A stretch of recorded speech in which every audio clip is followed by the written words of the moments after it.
जय श्री राम। आप देख रहे हैं निष्पक्ष विपक्ष नेटवर्क।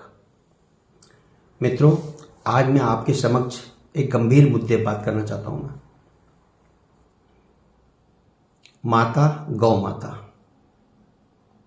जी हाँ, भारी संख्या में वृद्धि हो रही है वृद्धाश्रम की और गौशाला की। क्या यह अच्छी बात है या इस पर चिंतन मंथन होना चाहिए? जब हम जन्म लेते हैं, हम छोटे होते हैं, माँ बाप की गोदियों में खेलते हैं। जैसे जैसे हम बड़े हुए, साथ हमारे माता पिता बुजुर्ग हो गए। उन्होंने कमाकर हमें पढ़ाया लिखाया, हमें बड़ा किया, विवाह कराया, हमें इस योग्य, इस लायक बनाया कि हम अपने पैरों पे खड़े हो सके। आज हम अच्छे जगह पर हैं, हम अच्छी नौकरी कर रहे हैं, अच्छा धन पैसा कमा रहे हैं, परंतु वो रिटायर हो चुके हैं। अपने जीवन में उस दौर से गुजर रहे हैं जहां बड़ी दयनीय चीज झेल रहे हैं। ये बात कहते कहते मेरा दिल भारी हो रहा दोस्तों, लेकिन हम अपने माता पिता को किस अवस्था में छोड़ रहे हैं, इस पर चिंतन करना बहुत जरूरी है। हो सकता है मैं अपनी बातें अच्छी तरीके से ना रख पाऊं, परंतु आप समझदार हैं, आप मेरी बातों को समझेंगे।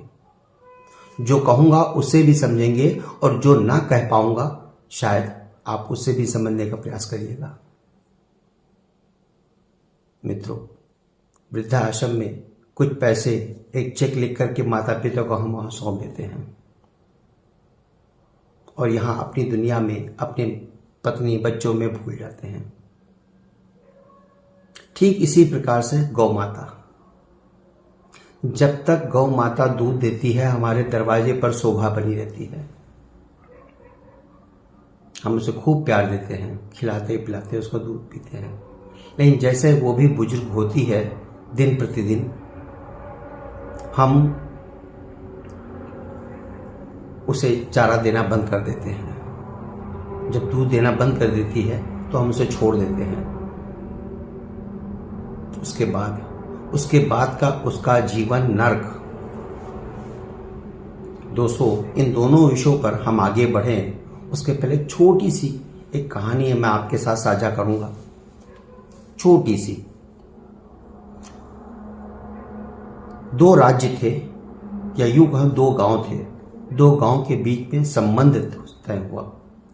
एक गांव का लड़का, दूसरे गांव की लड़की, दोनों के बीच में विवाह तय हो गया। समय बीतता गया, शादी की तैयारी जोरों पर बढ़ती गई। दिन वो आ गया कि बारात निकलनी थी। कल बारात जानी थी और आज लड़की वालों की तरफ से एक प्रस्ताव आ गया, या एक सूचना आई कि आप हमारे गांव बारात लेकर तभी आएंगे जब आपके अपने यहां बारात में एक भी बुजुर्ग को शामिल नहीं करेंगे। यानी हमारे दरवाजे पर बारात लेकर आइए बिना बुजुर्गों के। क्योंकि ये लास्ट मोमेंट, अंतिम समय में ऐसा सूचना मिली, तकलीफ तो बहुत हुई दूल्हे वालों को, लड़के के पक्ष को बहुत तकलीफ हुई, परंतु समय अभाव, सारी तैयारी हो चुकी थी। शादी कैसे टाल दिया जाए, तर्क वितर्क, चिंतन मंथन, कोई समय नहीं बचा इसके लिए। ऐसी सूरत में समझौता ही एकमात्र विकल्प। चलो, बारात चल दी बिना बुजुर्ग के। बारात वहां पहुंची, उनका आवभगत हुआ, स्वागत हुआ। लेकिन पहली शर्त के साथ साथ दूसरी शर्त रख दी गई।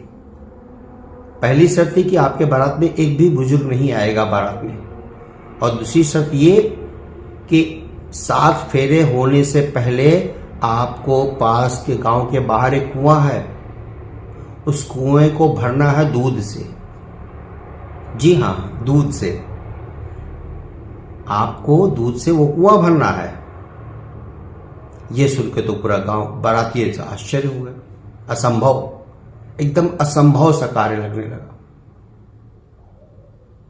थोड़ी देर बाद यह तय किए कि चलो भाई लौट चलते हैं, बारात को ले चलते हैं, क्योंकि ये कार्य हो ही नहीं सकता।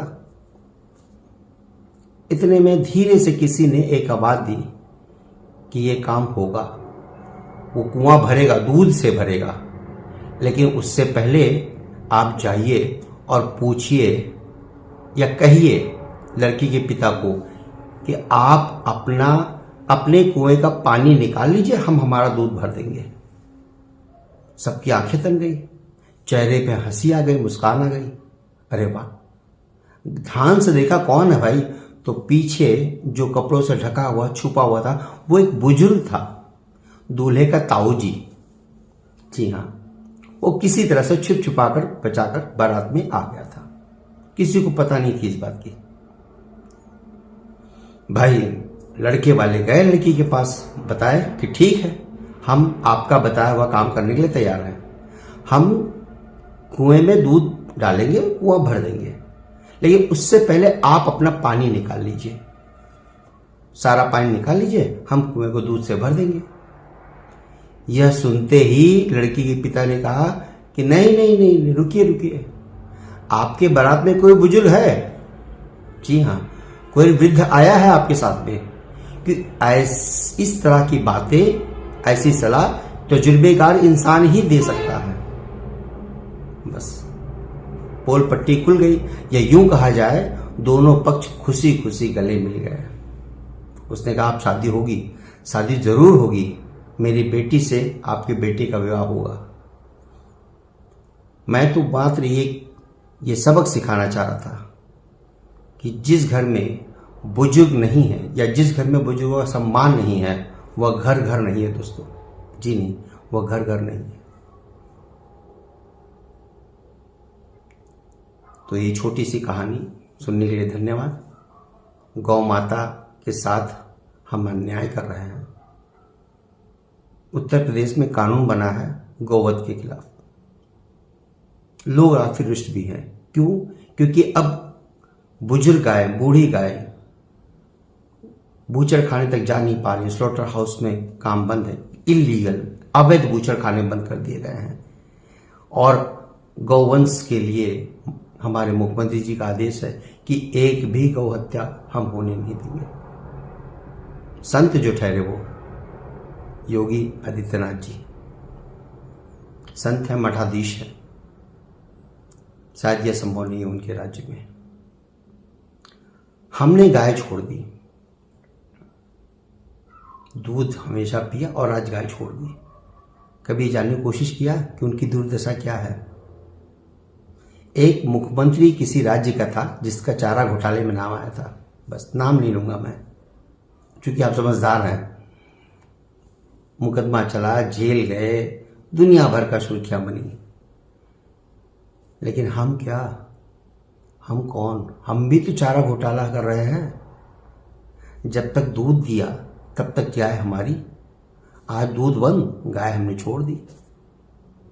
अरे वो कसाई बैठा थे, एक बार काटते थे बूचर खाने में, हम तो रोज रोज उनको काट रहे हैं, रोज रोज।